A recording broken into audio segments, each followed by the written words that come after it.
હા દોષી છે.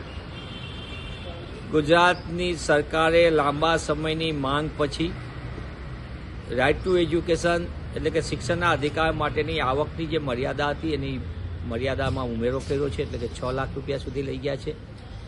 લાંબા સમયની વાલીઓ અને કોંગ્રેસની માંગ હતી અને સરકારે આ વધારી છે ને હું આવકારું છું, પણ માત્ર આવકની મર્યાદા વધારવાથી નહીં થાય. સરકારે ખરેખર નીતિને નિયત હોય કે બધાને શિક્ષણનો અધિકાર આપવો, તો સરકારે સૌથી વધુ જનસંખ્યા પ્રમાણે જે પ્રમાણે ખાનગી શાળાઓનો રાફડો ફાટ્યો છે અને સરકાર બેઠકોનો વધારે, એક તરફ આવકની મર્યાદા વધારવાથી મોટા પાયે લોકો એટલે ગુજરાતમાં લગભગ 65% કરતાં વધુ જનસંખ્યા પરિવારો એ પોતે આ આવકના માપદંડના આધારે પ્રવેશ માટે એલિજિબલ થશે. અને બીજી બાજુ બેઠકોની સંખ્યા મર્યાદિત, તો સરકારે સૌથી મોટો નિર્ણય કરવાની જરૂર છે. આવકની માપદંડ વધ્યા છે, સાથે સાથે બેઠકોની સંખ્યામાં જો ઉમેરો કરે તો જ વિદ્યાર્થીઓને શિક્ષણનો અધિકાર મળશે.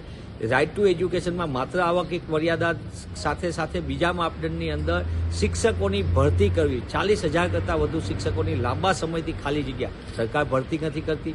બીજું સૌથી મોટું 40,000 કરતાં વધુ વર્ગખંડની જગ્યાઓ ખાલી, વર્ગખંડની ઘટ સરકાર કાંઈ કરતી નથી. આ બધા મુદ્દાને લઈને સરકારે શિક્ષણનો અધિકાર કાયદાને લાગુ કરવો જોઈએ, તો જે કેન્દ્રની તત્કાલીન સરકાર ડૉક્ટર મનમોહનસિંહજીએ અને યુપીએ ચેરપર્સન સોનિયા ગાંધીએ જે કાયદાનો અધિકાર આપ્યો, શિક્ષણનો અધિકાર, એનો ન્યાય ગુજરાતના નાગરિકોને મળશે.